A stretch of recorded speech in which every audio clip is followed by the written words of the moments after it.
पांडवों को मृत्यु के बाद क्या प्राप्त हुआ, अर्थात स्वर्ग गए या भगवत धाम में गए या उनका जन्म हुआ, कहाँ गए? बहुत अच्छा प्रश्न है। क्योंकि ऐसा भी प्रमाण मिलता स्वर्ग गए। जी जी। और तो अर्जुन, धर्मराज, युधिष्ठिर जो भगवान श्री कृष्ण की भक्ति करते हैं, इनको तो सबको भगवान के धाम में जाना चाहिए। और लिखा था यहाँ तक कि महाभारत में सखी भाव के उपासक, इसलिए इनको निकुंज में जाना चाहिए अर्जुन को। अर्जुन की उपासना की है। अर्जुन ने भाव की उपासना की, महाभारत का वर्णन है, त्रिपुर महासुंदरी से कृपा प्राप्त जी, करके। जी, जी। तो फिर ऐसा भी वर्णन है कि स्वर्ग गए, स्वर्गारोहण भी कहा जाता है, स्वर्ग गए है। जी जी। तो आप इसका समाधान करें, बड़ा जटिल प्रश्न है और मुझको विश्वास आप उत्तर दे देंगे। आपकी कृपा है।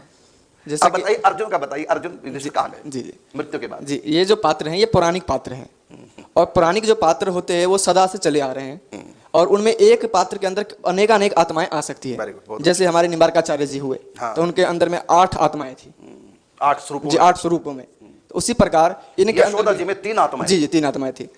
पूतना भी यशोदा में गई। जी जी। और धरा नाम की ब्राह्मणी भी यशोदा बनी है, और नित्य धाम से भी यशोदा ही। बिल्कुल। तो 3 आत्मा, ये 3 आत्माओं को तो उल्लेख शास्त्रों में न जाने कितनी हो सकती है। जी, ये तो शास्त्रों में जो उल्लेख है। उसी प्रकार अर्जुन का भी बहुत है, जैसे इनको कहा जाता है ये नर के अवतार हैं। तो नर की आत्मा भी है उसमें, और इंद्र भी हैं। ये।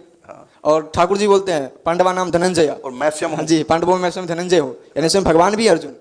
तो इस प्रकार अर्जुन में बहुत आत्माएं थी। तो जो इंद्र से, जो आत्मा इंद्र के अंदर से जो आई आत्मा, वो इंद्र को स्वर्ग में गए, वो स्वर्ग में इंद्र जी। और जो अर्जुनी भाव की उपासना की उनके अंदर में, जो निकुंज में गई। और जो ऐश्वर्य भाव से जो पांडव बोले पांडवा नाम धनंजय, तो वो अपना वैकुंठ में गए। इस प्रकार निम्बार्क चरित्र में लिखा है कि निम्बार्क भगवान जब इस धराधाम का परित्याग करते हैं तो एक रूप से, क्योंकि सुदर्शन चक्र के अवतार थे, एक रूप से उनमें तेज निकला तो सुदर्शन चक्र के स्वरूप में वैकुंठ चले गए। ये भी लिखा हुआ है कि उनका एक स्वरूप आत्मा, मतलब रंग देवी सखी का भाव देह धारण करके निकुंज प्राप्त कर गई। बताओ, 2 आत्माएं। तो इस प्रकार से ये नियम है कि एक एक शरीर में पौराणिक पात्रों की कई आत्मा हो सकती हैं। जैसे पूज्य श्री भाई हनुमान प्रसाद पोदार जी, पूज्य श्री राधे बाबा, ये राधा भाव की उपासना करते थे। अब इनकी आत्मा कहाँ गई? राधा रानी में एक होगी। अपने पंडित जी यशोदा भाव की उपासना करते, उनकी आत्मा कहाँ गई? यशोदा के अंदर लीन हो गई। और हमारे वृंदावन वाले महाराज जी, वेणु विनोद कुंज वाले महाराज जी, श्री बालकृष्ण दास जी महाराज, वो अली भाव सखी भाव में रहते थे, उनकी आत्मा अली नाम की सखी में प्रवेश कर गई है।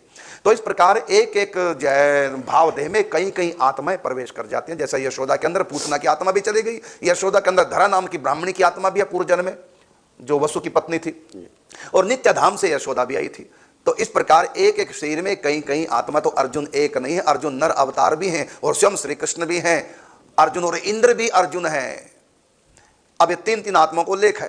तो इसमें जो इंद्र का अंश था वो स्वर्ग में गया, और जो भगवान का अंश था भगवान कृष्ण में लीन हुआ। और इसमें एक सखी भाव की भी इन्होंने उपासना किया, तो जिस सखी से इनका भाव दे मेल खाता है उस सखी में भी प्रवेश कर गए। तो एक आत्मा नहीं, कई की आत्मा थी। तो आपके